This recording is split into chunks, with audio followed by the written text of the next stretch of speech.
তো এই যে মেহেন্দি পড়েছি সরস্বতী পুজোর আগে। এটা হচ্ছে আমার বরের নাম। তো হ্যালো এভরিওয়ান, সবাইকে নতুন একটা ব্লগ ভিডিওতে অনেক স্বাগত। তো দিনটা ছিল সরস্বতী পুজোর দিন 2026। তো এবারে না সরস্বতী পুজোটা একটু অন্যরকমভাবে কেটেছিল আমার। তো সকালবেলা ঘুম থেকে উঠে গেছিলাম তাড়াতাড়ি। আর যখনই এই জানলাটা খুলি আমি, এত পরিমাণ রোদ ঢুকে, এখানে মনে হয় ঘুম থেকে উঠে আমি 5 মিনিট বসি, একটু রোদ খাই, এত ভালো লাগে। শীতকালে বিশেষ করে রোদ নিতে ভালো লাগে। তো আমি কিন্তু উঠে 5 মিনিট এখানে রোদ খেয়েছিলাম, তারপরে কিন্তু নেমে পড়েছিলাম। তো পুজোর দিন অনেক কাজ ছিল, ঘর দুয়ারের কাজ, যা যা কাজ করি। অন্যবারে কি হয়, যখন আমি মানে অবিবাহিত ছিলাম তখন না ঘুম থেকে উঠতাম, বেশ মজা লাগতো, ঘরের কাজ টাজ সব কিছু করতাম যেগুলো নর্মালি করি। তারপরে কিন্তু স্নান করে রেডি হয়ে বেরিয়ে যেতাম। কোথায় যেতাম? ঠাকুর দেখতে বেরিয়ে যেতাম, ঘুরতাম, বাইরেই খেতাম বা ঘরে এসে খেতাম। সেরকম কোনো হেডেক ছিল না। কিন্তু এই বছর যেহেতু বিয়ের, এটা আমার ২য় বছর সরস্বতী পুজো। তো আগের বছর আমাদের অসুখ চলছিল বলে একটু প্রবলেম ছিল। এবছর কিন্তু, আর আমি বাড়িতে ছিলামও না আগের বছর, তাই কিন্তু সেরকম কিছু করিনি। এবছরে কিন্তু যেহেতু বাড়িতেই থাকবো, তাই যেহেতু আমাদের সিজানো আছে, মানে আমার শ্বশুরবাড়ির, আমাদের বাবার বাড়ি এসব কিছু নেই, তো সেহেতু ভাবলাম একটু করাই যাক। তো তার জন্য কিন্তু খুবই ব্যস্ততার মধ্যেই কেটেছে পুজোটা, আর একটু অন্য রকম, একটু গিন্নি গিন্নি পুজো হয়েছে আমার। তো সেই ভিডিওটাও নেক্সট বারে তোমরা দেখতেই পাবে।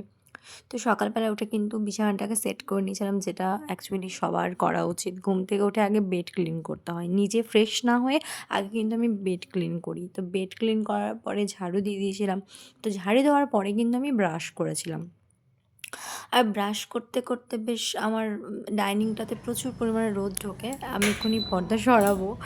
তো তারপরে ব্রাশ করা হয়ে গেছিলো। তো এখানে ম্যান্ডেটরি আমার গরম জল আর ডাবর হানি, এটা কিন্তু আমাকে খেতেই হবে, আমার খুব ভালো লাগে। শীত গ্রীষ্ম বর্ষা গরম জল আর হানি ভরসা। তো কে কে গরম জল খাও আমার মতো কমেন্টে জানাবে অবশ্যই। আমি কিন্তু প্রচণ্ড গরমেও গরম জল খাই। তো তারপরে কিন্তু আর এই দরজা খুলে মানে খুব রোদ ওঠে, মানে ঢোকে, আর জানলা খুলে খুব রোদ ঢোকে। তো চাটা খেয়ে নিয়েছিলাম, চা বানিয়ে নিয়েছিলাম গরম জলটা খাওয়ার পরে। আর এই তো চা ফুটছে, দেখতেই পাচ্ছ। তো তার মধ্যে কিন্তু দুধ ঢালা হবে। এবার দুধ চা খেতে খেতে একটু নিজেকে টাইম দিয়েছিলাম। তারপরে কিন্তু এই যে ঘরের কাজকর্ম লেগে পড়েছিলাম, ঘর মুছছি।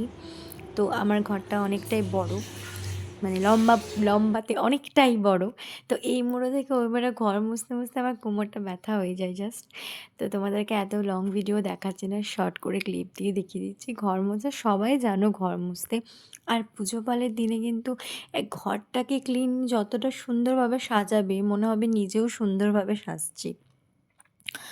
তো ঘর মুছতে আমার বরাবরই ভালো লাগে, যেহেতু আমি বাবাদের ঘরেও যখন থাকতাম ও বাড়িতে, আমি মানে হালকা ফুলকা কাজ করতাম, যেমন ঝাড় দেওয়া, ঘর মোছা। ঠাকুর পুজো করতে আমি খুব ভালোবাসি। তো ঠাকুর পুজো করেও ছিলাম স্নান করে। তো আমার ভিডিওটা নেওয়া হয়নি, ঠাকুরকে মিষ্টান্ন ভোগ দিয়েছিলাম সুন্দর করে। আমার ঘরে একটা সরস্বতীর ফটো আছে, সেটা কিন্তু পুজো দিয়েছিলাম ভালো করে, তোমরা দেখেছো হয়তো আমার ঠাকুরের সিংহাসনে। তো ঘর মোছা হচ্ছিল আর এদিকে গানও চলছিল। ঘর মোছা কমপ্লিট। তারপরে কিন্তু আমি সিঁড়ি ধুয়েছিলাম, সামনেটাও ধুয়ে দিয়েছিলাম, গোটাটা যেহেতু পুজোর দিন সুন্দর করে ধোয়া হয়েছিল। তারপরে কিন্তু আমি এই যে স্নানে যাব। তো তার আগে সমস্ত কিছু রেডি করে নিচ্ছিলাম। এই যে গোটা সেদ্ধর মানে সেজানোর বাজার হাট করেছিলাম। তারপরে কিন্তু মাছ করতে হয় এদের, মাছের এটা টকের হবে জন্য মাছের এই যে মাছ টক, নিয়ে এসেছিল। আর এটা হবে মাছের ঝাল। আমার তো বরের কাণ্ড, ইতনা বড়া লেজা, লেজা খেতে ভালোবাসে, গোটা মাছটারই খেতে পারতে। লেজা নিয়ে এসে দেখো গাইস, আমার এক হাতে হেসি।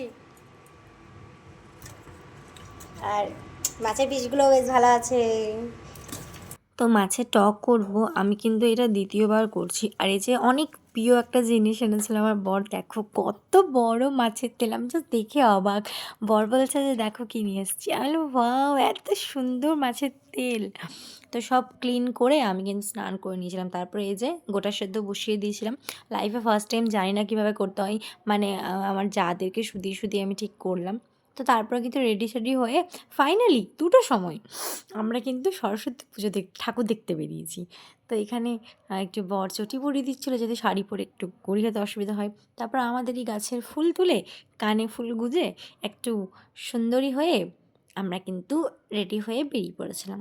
কোথায় যাচ্ছি জানি না, কোথায় যাব তাও জানি না, শুধু এটুকুই মনে হচ্ছে চলো বাড়ির অনেকটা কাজ এগিয়েছি, এবার একটু বেরোই, আজকে পুজোর দিন।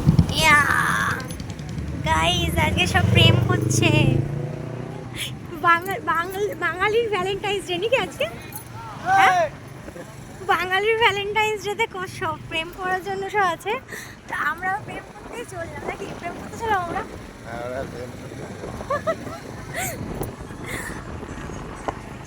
ওরে বাপরে, ছেলেরাও আজকাল রিলস বানাচ্ছে বুঝলে।